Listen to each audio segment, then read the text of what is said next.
Right, and we are recording. My name is Jared Sparr, and I want to welcome everybody for joining us. Just to give you a quick introduction, we're the Restaurant Business Advisors Group, and this module is on design and layout. So we've got some insiders tips and tricks on how to save money during your build out. And I know a lot of new restaurant owners try and do a lot of things on their own to cut costs and save money. And the reality is, there's a ton of knowledge out there. And with a little bit of knowledge and checking in on that, you can actually save a lot more money than doing things on your own. And one thing I want to kind of express too is that we did a research study, actually through American Express, and we found out that 9,000 restaurants fail every year their first year of doing business. It's a staggering number, and it's a true number, and that's kind of why we designed this series is to help our customers be the ones that succeed against all the odds. So for more information on not just today's module, but other modules and everything from how to choose a contractor to how to get your liquor license, go to our website. It's on the screen. It's restaurantbusinessadvisors.com. All right. So, really quickly, my name is Jared Sparr. I'll be the host today. I'll be your presenter, and I'm the founding member of the Restaurant Business Advisors, and my specialty is cash flow. And I will be interviewing Keith today. Keith is from Custom Design Security, and I've been working with Keith actually for several years now, and I'm really excited to interview Keith because he's one of the core members of the group. So it's nice to actually work with one of the guys that helped us get this off the ground. So welcome, Keith. Thank you, Jared. And if you could It's a give pleasure to be me, here. thank you very much. If you could give me a little bit of a background on how you got started in the business and exactly what you do at Custom Design Security. Well, 35 years ago, I was in a fire, and 33 years ago, I got broken into. And both events were personal enough that I didn't want it to happen to me again. And if I could stop one other person from feeling like I did, then I was doing something worthwhile. So I've been doing this for 33 years and haven't looked back. And I think with the name Custom Design Security, people automatically label you as a security person, and you do a lot more than just security. Oh yeah, we're basically a low voltage contractor. We do security systems and fire detection systems and access control and security gates and a little closer to TV, but we do a lot of audio and video distribution, whole home sound systems or whole building sound systems or boardrooms, conference rooms, home theaters, phone systems, central vacs, lighting control, heating and cooling control, et cetera, et cetera, et cetera. When it comes to low voltage, we're kind of a one-stop go-to company for all your low voltage needs. And that actually includes like computer systems, like POS systems, right? Well, we provide the highway. We work with a lot of IT people, and while they are capable of running the wires, they really specialize in the plug and play and the programming. They don't want to provide the highway, which is what I mean by that is pulling wires from point A to point B, and they like us because we come in and pull the wires and lay out the highway, and then they help determine what's driven on it. We don't Ex- do computer programming ourselves. We run the lines for the computer people. Yeah, which makes a lot of sense. So you do what you specialize in, and they do what they specialize in. All It's right. win-win for the client. And I know your business covers a ton of different things specifically for restaurants. And today we're going to give our listeners some tips and tricks on how they can save money using you and your services. And let's start off with security a little bit. I know I can think of a ton of different ways that security can, save money for a restaurant owner, from theft to even avoiding lawsuits. And we're going to go through a few of them in the next coming slides. And hopefully we can save our listeners a lot of money going forward. So let's start with alarm systems. Tell me Okay. how alarm systems would help a restaurant owner save money. Well, on multiple levels. Obviously, intrusion, something coming in from outside, unannounced and unwanted. Early detection on fire can certainly save not only the building, but its contents and inventory. We do a lot of monitoring of freezers, and typical, what I would call alarm salespeople, don't address that because they're just talking about burglar alarms. But having somewhat of a background in restaurant management myself back in the 70s, I know I had at any given time thousands and thousands of dollars of crab legs and whatnot in the freezer.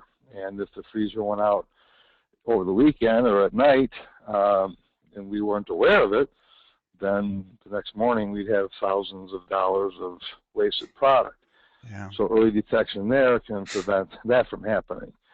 Early detection on the fire, a lot of the restaurants have Ansel systems, and if you've ever seen one of those go off, they make a huge mess, a bigger mess than probably the fire. So if they can have early detection prior to that going off, you can usually identify the location of the fire, extinguish it before the Ansel system goes off. We do a lot of camera work, so that can be integrated for internal monitoring of productivity, make sure you're not overstaffed or understaffed, and make sure you don't have any internal theft. And then outside, of course, you can protect the outside of the building as well as your patrons' cars and all that type of thing. So there's many levels of protection. That's why I always call it a security system. You'll never hear me call it a burglar alarm, because there's a lot that can happen and have nothing to do with intrusion. Yeah, and the camera systems, I think we talked about it before. They help avoid a lot of lawsuits and situations too. And then you also said something before about them being tied into the POS, the point of sale system. How does that work? Well, your point of sale, if you have any issues in terms of someone with light fingers or inputting information incorrectly, or a disgruntled employee, a disgruntled patron arguing about charges, and if it comes to a he said, she said, it's important to have some video recording of what transpired for liability factors before you go to court or instead of going to court. Exactly. And then one of the other things too that you mentioned before when we were talking was the alarm system can be tied to like a key card, so you can actually track who's coming in and out of your business, which is kind of a neat way to see if people are there before their shift or staying later and they're not supposed to be there or not supposed to be there at all.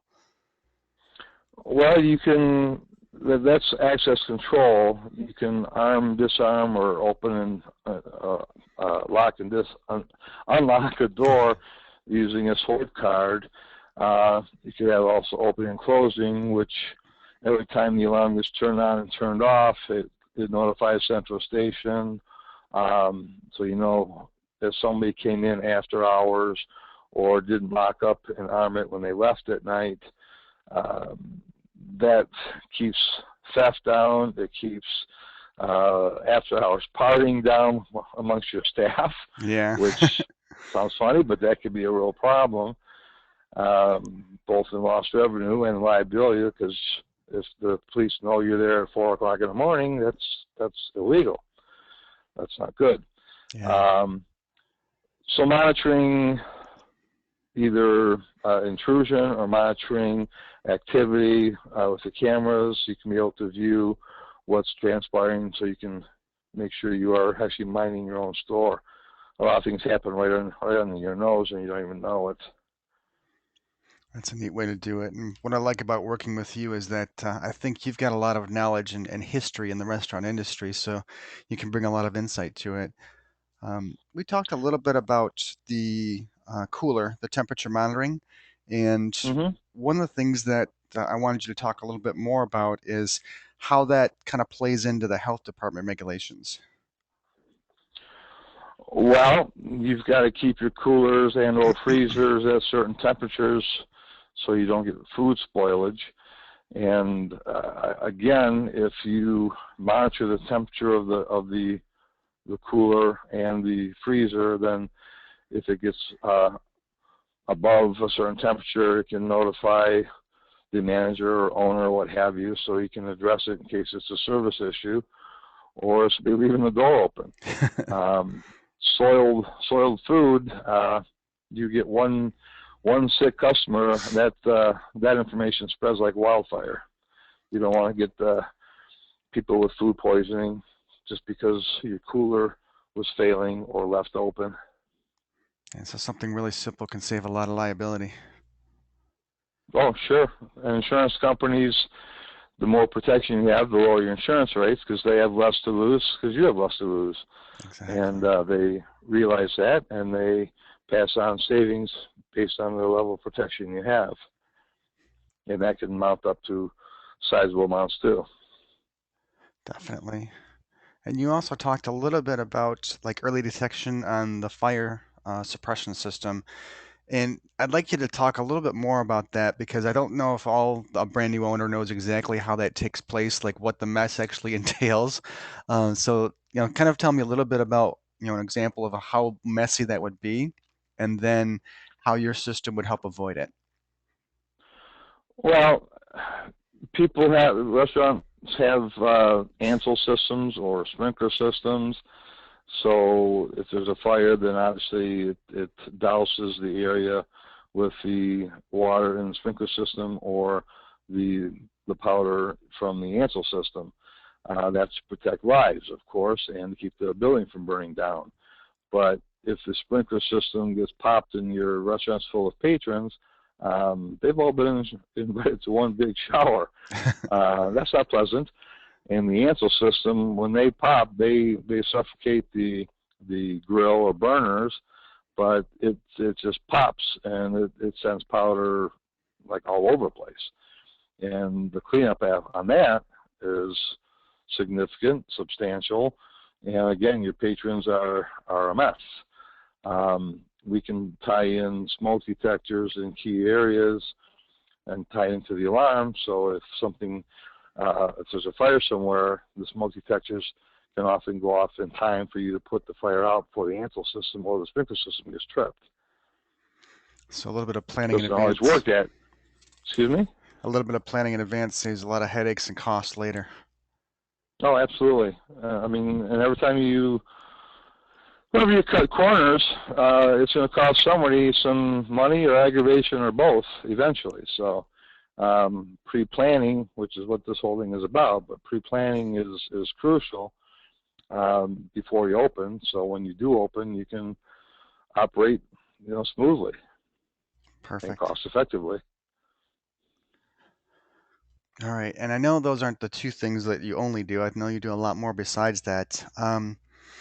Can you tell me a little bit more about music and like audio visual and what you do in regards to that? Well, if you've got like a sports bar setting, you know that there's multiple TVs, multiple TVs. Yeah. The idea is to hang the TVs in nice clean areas and not have wires hanging down the wall. So we do the pre-wiring for the coax for the either cable companies or the satellite, depending on what your feed is, and run it through the walls back to a control center. Then the speakers can be such that you've got a constant and consistent level of music or sound throughout the bar area, throughout the restaurant area. You may want some quiet background music in the restaurant, but in the sporting event, you don't want the soft music. You actually want what's playing on the screen to be through the speakers, and usually it's louder for the football game in the bar than it Hmm. is for background music in the restaurant. And you can So actually we put the do a lot of controls in place. distribution.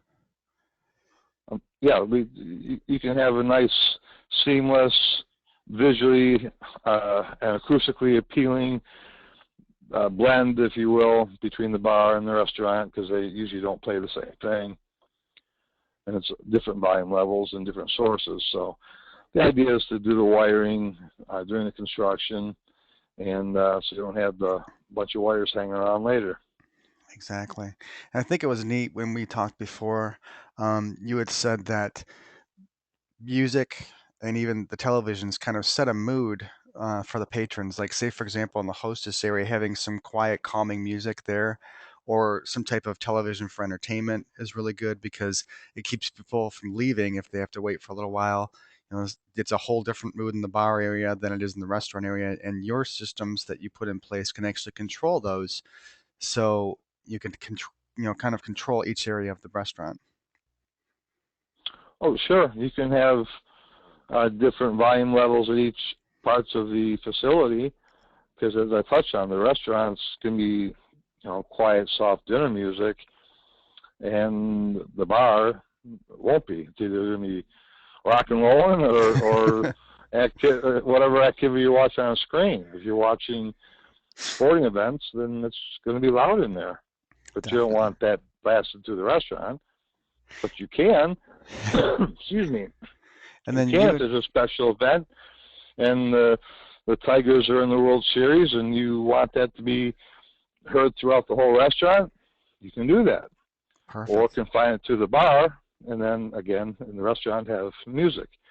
If people are conversing, they don't want to talk over loud music. They want to be able to talk to each other and still set the mood.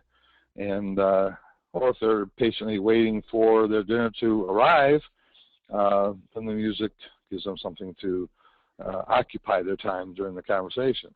Exactly. If people are in the bar and they're watching the game, if they're there for the duration, you want them to be entertained. Otherwise, they're going to go someplace else.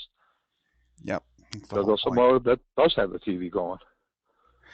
And then one other thing that I think is getting very common, and it started with the coffee shops, but I think it's kind of growing into pretty much every restaurant or restaurant type of business is providing internet for your customers. And tell me a little bit about that, because I know it's very important to have a different system for the customers than what the restaurant owner might use for their internal, so that they're more secure. Well, if you're providing Wi-Fi as a convenience for your clients, that's a great convenience for the client, and they'll pick you over someplace else. But you don't want them to be on the same network as your internal offerings. That's, you want your internal stuff to be secure. Exactly. And So I know. you definitely want, and the Wi-Fi can be provided through different, a couple of different carriers. We don't provide the source, but we provide the infrastructure to allow that to happen. Exactly. Yeah, you're not the IT company, but you're the one that the IT company uses to get everything out to the customer. Correct. And then in another interview, we talked with Sarah. She's one of our affiliates. She works with Comcast. And I thought that was really neat that by using Comcast, you can use them as a kind of a sole source provider. So you can use them for your audio, your visual, your internet, your phone system, and even your music, because on the television they have music stations. So it's a neat way to reduce costs and avoid some redundant expenses as a restaurant owner. So Well, I've gotten heavily involved with Comcast as referral partners back and forth because they bring the music source to the building. But they don't do the amplifiers, they don't do the speakers, they don't do the controllers. They bring the source to the building, and then we help design yep, what you're hearing it on, um, and distributing it throughout the building. Um, we provide the hardware, again, the speakers, the amplifiers, the volume controls, the keypads, what have you, but they bring the source actually to the building. Um, I'm sure everyone knows about the triple play, which is their video, their internet, and their phone. Well, that's valid commercially too. hmm And one of the services they provide is music. So we just distribute it through the building. it's a neat way to But do it. I think. they've been a good source for us, and as we have been for them, because we get into a lot of businesses that need the services, and so we turn them on to Comcast if it's in their jurisdiction, and then they can service them and work seamlessly because they know what we need, we know what they need, and we work together closely to make sure that what the customer gets is what's right for them. Perfect. All right. And then cutting costs. This was something I thought was really cool about working with you is, you don't just say, here's what we have, take it or leave it, but you have a really neat approach as far as doing things in stages. So if you're a brand new restaurant owner, you can do part of the work in advance and then have like a plan of growth so you can install items later. And you kind of like we're synchronizing that as far as like putting it in before the drywall. Tell me a little bit more about how that works and how you plan for stuff like that. Well, if in the design they determine they want this level of sound system, as an example, um, it's a lot easier to go through a wall that's not there yet. So it's important to get the wiring in place before the walls go up and everything gets sealed up. Once they open and start recouping some of the revenues, then we can finish the job, which means we can wire for speakers now and provide the speakers later. Wire for the amplifiers and all that now and provide the amplifiers later. Wire for keypads now and provide the keypads later. Oftentimes we do the same thing with cameras. They know that at some point in time they're going to be wanting surveillance cameras, either inside or outside, or both, but they're getting close to their budget and they haven't opened yet. So we run the cabling now to the appropriate spots, and then when they're financially more comfortable, then we can actually finish the job. Like to do everything in such a thought that they can grow into it. It's not, like you said, an all or nothing proposition. It's not take it or leave it. If this is what you want at some point in time and you can't swing it now, let's do it in stages that is comfortable for you. Exactly. Yeah, I thought that was just a really neat way to do it because I don't want to say running the wiring or the cabling is cheap, but in comparison to running it at a later point in time, it's a lot less expensive than having to tear down or go through a wall, like you said. So it's a nice way of Well, doing it. your labor cost is based on time, and obviously, if it takes you 20 minutes to do it now versus 3 hours to do it after the job's done, then you can see the cost difference. Exactly. And one of the biggest questions that I have, or I think some of the new owners would have, is when's the best time to get you involved in the project? Ultimately, at the planning stage, when you start laying out how you're going to design the structure and the building itself, I meet with the client. Say, okay, well, what do you want this room to do, or what do you want this area to do? What do you want this one to do? Or what? I mean, each room I go step by step. Like, okay, what do you want in here in terms of music? Do you want video? Do you want security? Do you want cameras? I mean, we're part of the design work. You already are designing your lighting, you're already designing your heating and cooling, you're already designing your furniture, you're already designing everything to do with the building. The low voltage wiring is just part of the design to make you go seamlessly into the whole project. So really at the point when they're speaking with like an architect or designer is the time that they want to bring you in just to be most efficient.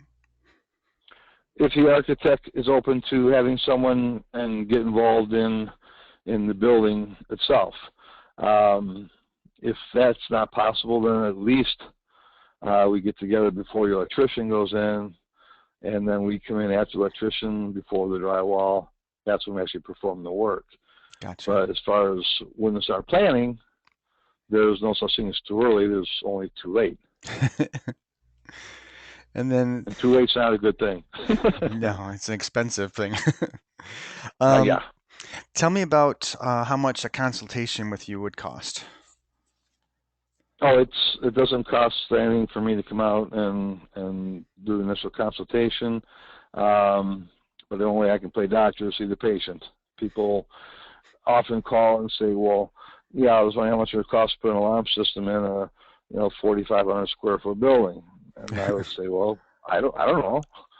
What do you mean you don't know?" I don't know. There's so many variables. How many doors do you have? Is it open ceiling? Is there a basement? How basic or elaborate do you want the system to be? What kind of windows do you have? What kind of doors do you have? I mean, there's just too much that goes into it. Square footage means little to nothing. It's actually based on what type of device and how hard it is to get it there. Exactly. But for me to come out and design it, there's no cost in that. I can't answer a question without seeing the building or the plans. So for someone as a new restaurant owner, basically they're not risking anything as far as losing money. That's just to have you come in and take a look and get some advice from you. So it's a good way of Correct. doing it. And one thing that Correct. you also do that I kind of left for last, I don't want to say it's an add-on, but it's something that a lot of new owners probably don't consider or don't think that they need.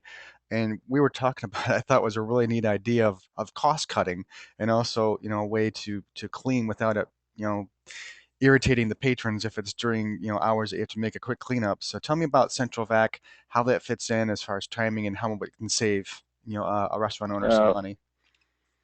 Central vacs are fabulous. They're quiet.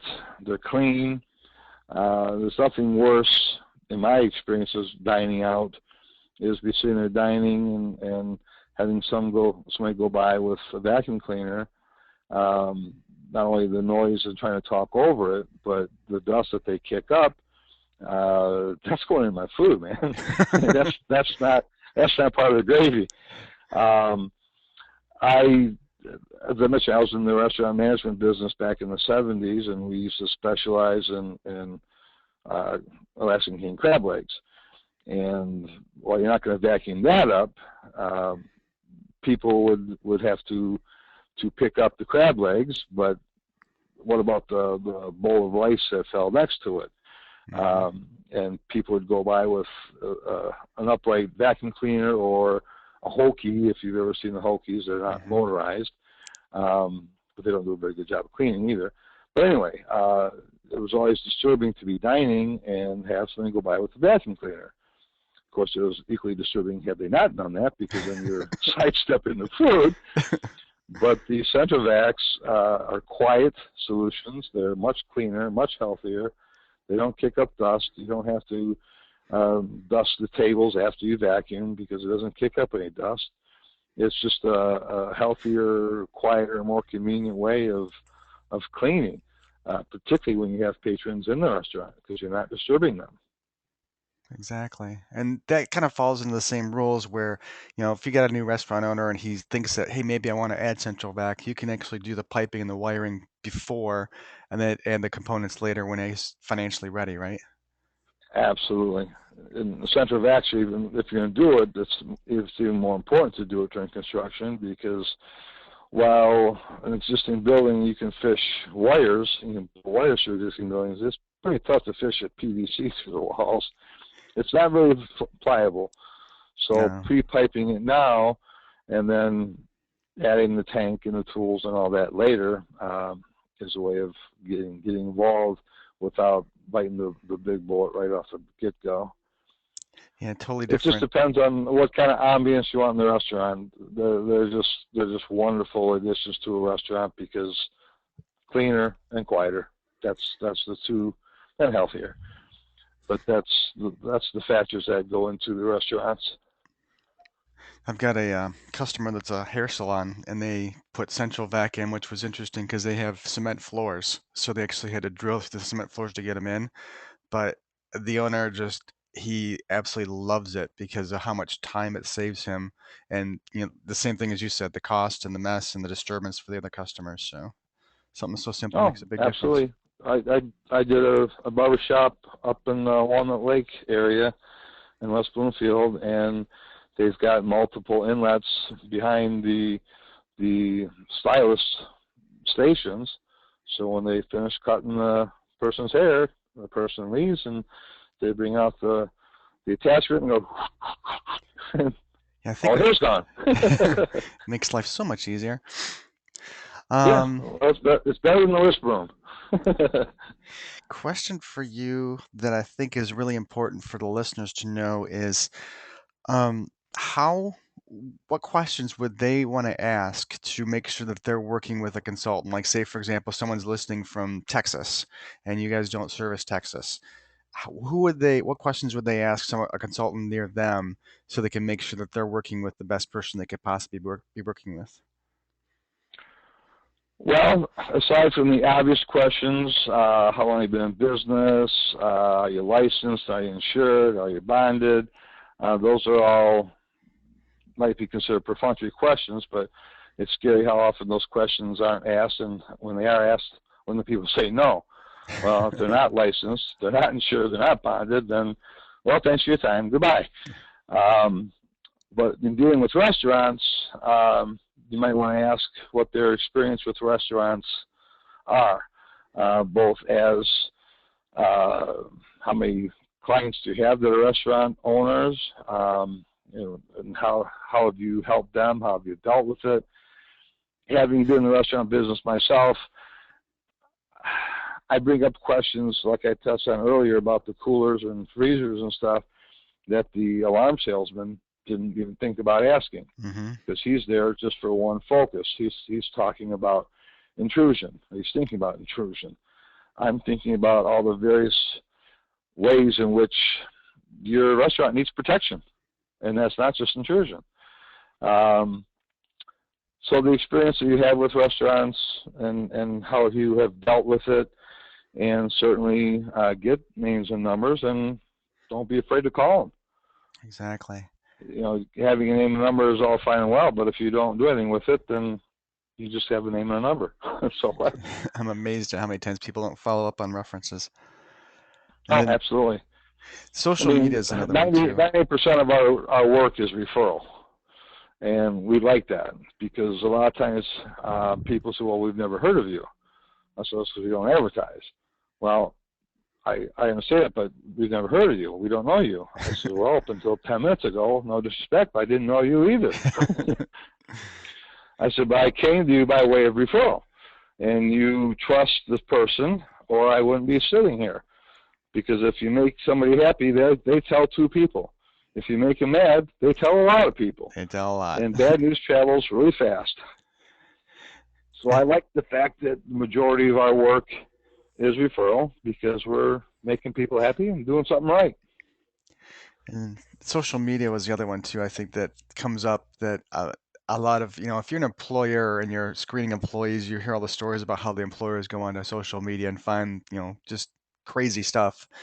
And I think the same thing is true for contractors. Don't just look up the company and look at their website, but put their name in Google or look them up on LinkedIn as the owner and see what comes up. And you sometimes might be amazed, and it could be good or bad, but it gives you a lot of good feedback so you can make a really educated decision.